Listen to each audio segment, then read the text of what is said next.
Hey everyone, I'm Sumek Agarkar and welcome to Agak Media Academy. This is the 32nd video of Blender tutorial series for beginners. So let's first see what we have done till now. So in the last two lectures, we saw render settings inside of Blender. So we saw the render settings for Eevee rendering engine as well as we saw the render settings for Cycles rendering engine. Now in this video, we're going to look at the newest version of Blender, which is the Blender 2.83.3.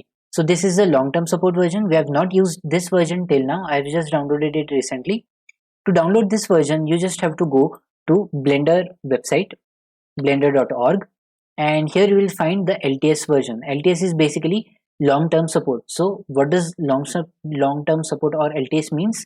It means that the support for this Blender version will be for more than 1 or 2 years, right? So you will have the support for this exact version for many years, for a very long time. So there will be not substantial changes inside of Blender which will affect this version. So that's LTS. Basically it makes not much difference, but just the point is that because there will be not many substantial differences, the Blender files that you are saving or the Blender files that you are working on will be updated or will be up to date for a very long period of time. There will be no substantial changes which you need to think of or use. That is what LTS means basically. Anyways, when you install this Blender, so basically first you have to uninstall the previous version which we are using 2.81 or 2.82 or whatever version that you are using. You will have to first uninstall it and then install this. And just one change I've made in this Blender version, and that is regarding the theme. So when you first install this version of Blender, during the settings you will find the theme, right? An option for setting up the theme. So in the theme part I have selected Maya as the theme. By default it is the Blender dark theme, which you are very aware of. It would look the same as you have used till now, but just because now I have used the Maya theme, it looks very different. If you have already installed this version of Blender, I'll just tell you how to get to this exact theme. Just go to edit, preferences, and inside of preferences go to this themes part, and inside of presets you will have all these uh, different themes. Basically by default it is at Blender dark or a default theme, and you can just change it to Maya to get this similar theme. There is no much difference, there's just differences in the colors. And if till now we have seen that this outlining is in orange or yellow color, now it is in greenish or tealish color just because it mimics basically the themes of Maya and 3ds Max and other Autodesk softwares. There's no much difference, but I don't know, it looks good. And if you are moving from from Maya or 3ds Max to Blender, then it would be very visually similar. That's the only difference. Otherwise there is no difference in the functionalities as such. Now we are going to look at what are the new things that are added here inside of Blender LTS version, which is the 2.83 version, right? So one big difference is in sculpting mode. So before going to the sculpting mode, let's first have some subdivisions. We will go to the modifiers panel and give it some subdivision surface modifier, and let's make it, let's say 5, because I want a lot of geometry to work with. Now I'll just apply it, and now let's go to the sculpting panel. Now here we have seen almost all of these brushes inside of Blender. We have already seen this multi-plane scrape brush also. There is just one more brush which is very important in this exact version, which is the cloth brush inside of sculpting. So if you have seen how to make cloth and the wrinkles of the cloth, then for that exact purpose we can use this cloth brush. I'll just show you and you will understand what's going on. So this is our very high poly mesh, and I'll just give it some dragging. And before that, let's just first turn off the symmetry because I don't want symmetry. And let's just drag it. Now you can see that it looks something kind of a brush wrinkle. right? Wrinkles of the cloth. So this is what it is used for. You can just have some wrinkles of the cloth. If you just increase the size, you can see the cloth wrinkles, and it looks really amazing. If you have more geometry, it would look much better. Let's turn on the remesh option. Let's go to 0.01 and remesh. Let's see if it remeshes. Yes, it's done. And now let's go to, let's change the size and let's go for this. Now you can see the amount of details it's having. It is really very cool, right? It's really very cool. So this is the exact use of a cloth brush. We can of course change um, the strength of the brush by shift F, and we can change the size of the brush by F. Exactly same, everything else works the same, just the difference is in the working of the cloth brush. Now there are many more settings which we can change. There's pixels, there's these all these things which we have already seen. There's no much difference there. This is about the cloth mass and cloth damping. It may be useful or may not be useful, but that's up to you. Now in the deformation we have different options: drag, push, pinch point, pinch, perpendicular, inflate, grab, expand. Now everything works. You can just try out different brushes to understand what's actually going on. It's not really that different. You will of course have some differences here and there, but there's not too much difference. If you just uh, just use the brush, you'll understand what's actually going on, right? So this is all about the cloth brush that we are having, right? Cloth brush is one of the additions inside of 2.83 version, and that's really very important, right? Now let's go to the other part, which is the denoising part, right? We have already seen inside of Blender 2.8 that here, in if we are in cycles, then we used to have this, where is it? Yeah, here in the last part we used to have this denoising. I think I've told you already that denoising will just clear out the noises in the blend in the render, right? But one disadvantage of this denoising is that the if there is too many fireflies or too many roughness or noise, then the smoothing applied is very blurry, and it low and all the details are basically lost. So if you have very detailed texture and you use the denoising node, then all the details of that texture will be lost. That is one of the biggest disadvantage of using this denoising node. Now there is one addition into the Blender 2.83 which is very important, and that is the Blender denoising node actually into the compositing. We have not seen the compositing as of now, but I'll just tell you or show you right now how to get to that, right? Let's first change the settings. I'm just zooming in to have some details. Maybe we'll keep it here, something like this, and we are going to just give it some shading so that we have something to work with, right?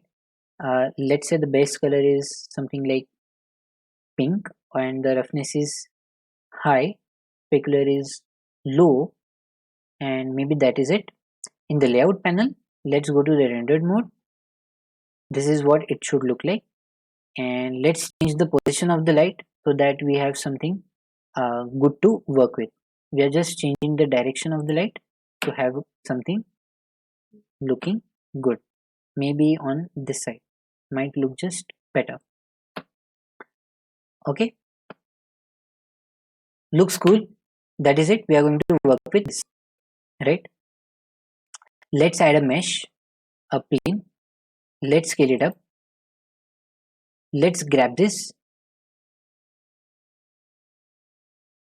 right?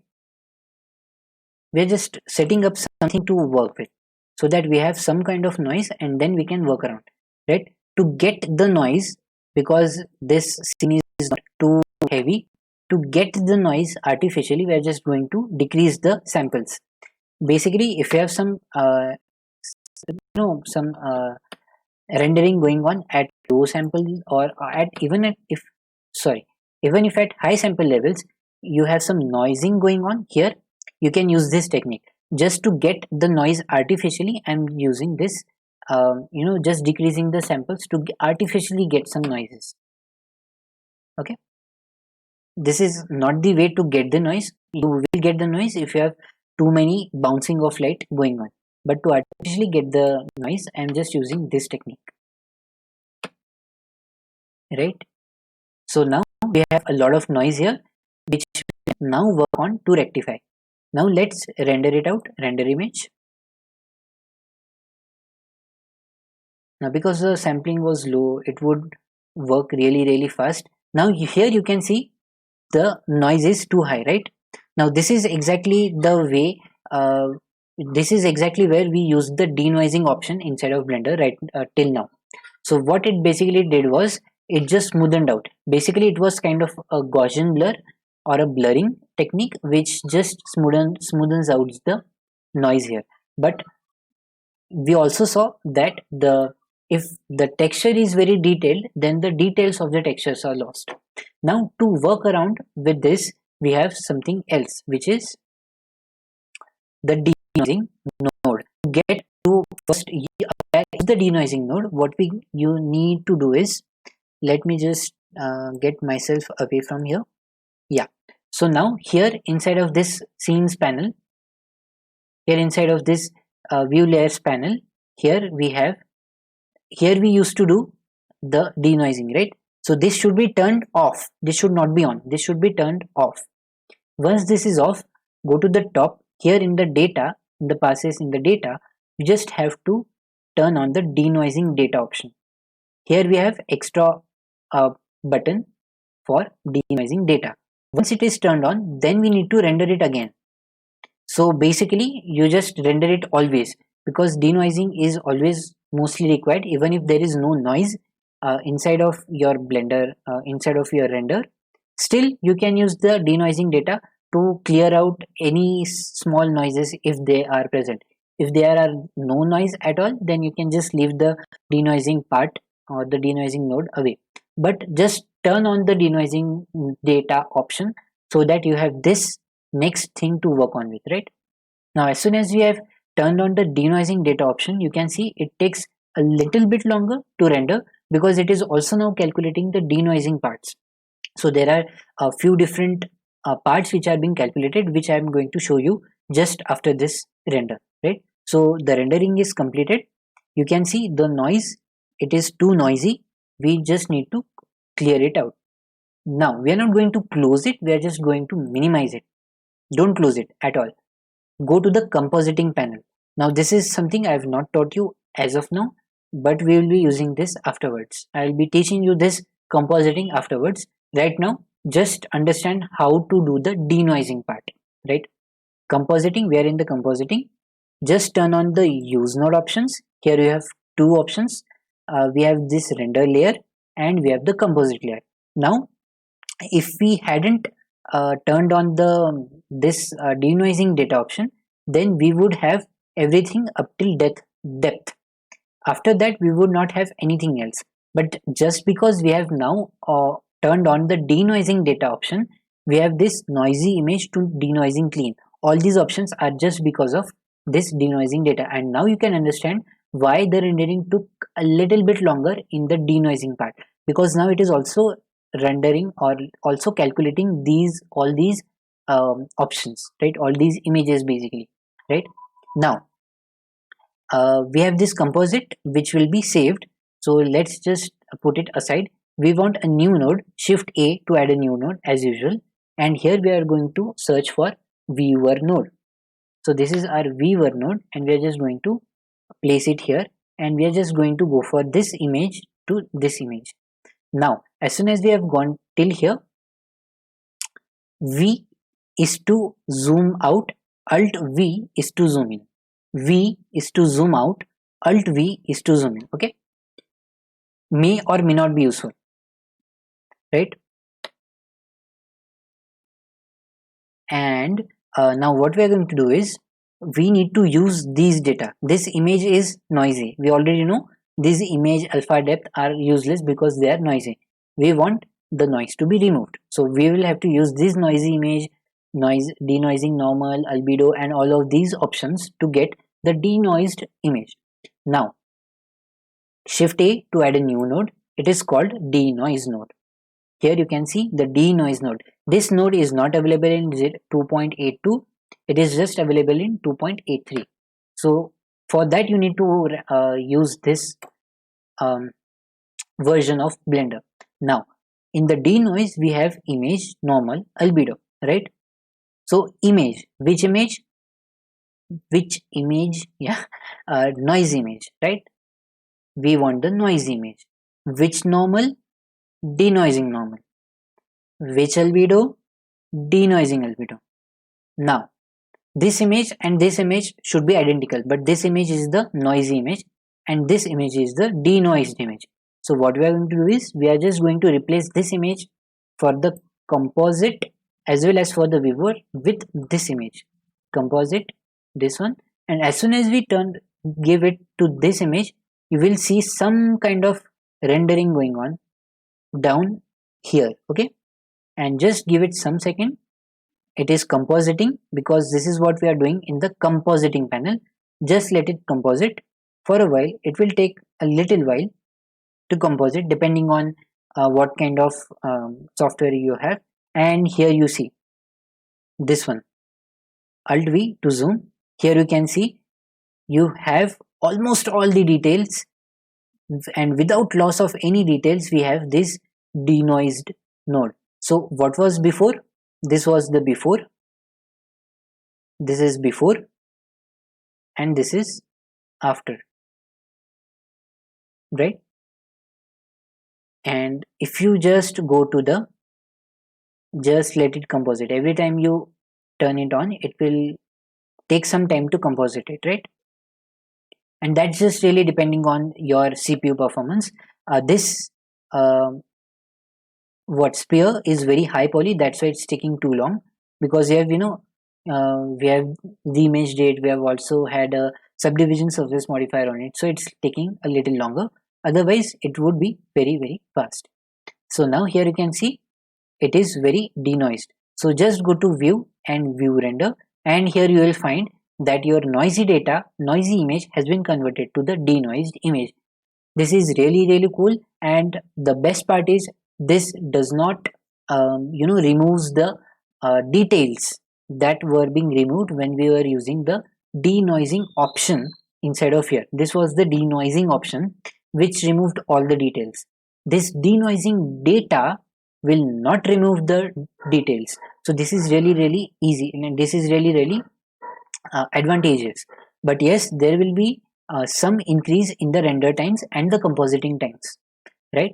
So this is what you need to look up to, that denoising data will have some increase in time for rendering as well as compositing, but it is very less compared to the increase in samples here in the render. So let's say you have 200 samples right here, and you are getting the noisy data, and now you just want to remove the noise. So you have two options. Basically we have three options: either to increase the samples here, so from 200 let's say you can go to 400 to increase the samples so that the image is clear, right? That is first option. It takes the longest time, it will be very computationally heavy, and it will take the longest time to render the image if the sample count is increased.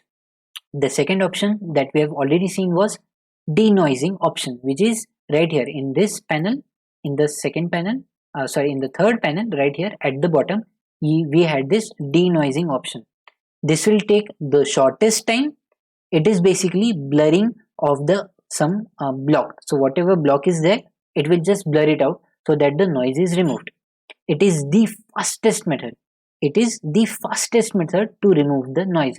But if there are detailed textures, the details will be lost. If there are detailed textures, or if there are any small details inside of your image, then those details will be lost if you are using this denoising option, right? The third part which I have seen or learned in this video is the denoising data. Denoising data is only available in 2.83, and for that there is some increase, very minimal increase in the rendering part, and there is some increase or some overload of compositing part. Otherwise the renders will be very smooth, and there will be substantially less noise, and the render times are much lower than the increasing the sample count. So this is what is very new in Blender 2.83. There are of course many other changes that are there in Blender 2.83. We're not going to go through all of them because this is not an advanced Blender course, right? We are just going for the basics. But this denoising data part is really very important, because then you can have cleaner renders by using less sample count. We have already seen we are just using 4 samples right here. You can see the amount of noise that we are getting right here, but because of this denoising data, it looks really very clean. Here you can see it's really very clean, right? So this is the use of denoising data inside of Blender 2.83. So I think that is it for this video. We have basically installed a new version of Blender, which is the Blender 2.83, and that is the long-term support version. And we saw two new important features inside of the new version, which is one, the sculpting mode. Inside of the sculpting mode we have the cloth brush, and second, inside of the rendering part we have the denoising data node, which denoising node or the denoise node and the denoising data option right here, which just increases the quality of your renders, right? So these are the two things that we have seen in this video. I've already uploaded a lot many videos on this channel. One was about the graphics tablet that I've bought, and there are some other renders and other things that I'm trying on this channel that have been posted on this channel. So you just can watch all those videos. There are many new videos coming up, and there will be a lot for you to learn in the Blender tutorial series. There is a lot to learn for the 3D animation and 3D graphics designing and stuff like that. So I hope you learned a lot from this video. In the next video we're going to learn something new inside of Blender that we have not touched till now. So if you like this video, please give it a thumbs up. If you haven't yet subscribed to this YouTube channel, please do subscribe. Share this video with your friends and family so that they can also learn to use this awesome free tool Blender to create 3D animations and graphic designs. See you in the next video. Till then, keep smiling and keep learning.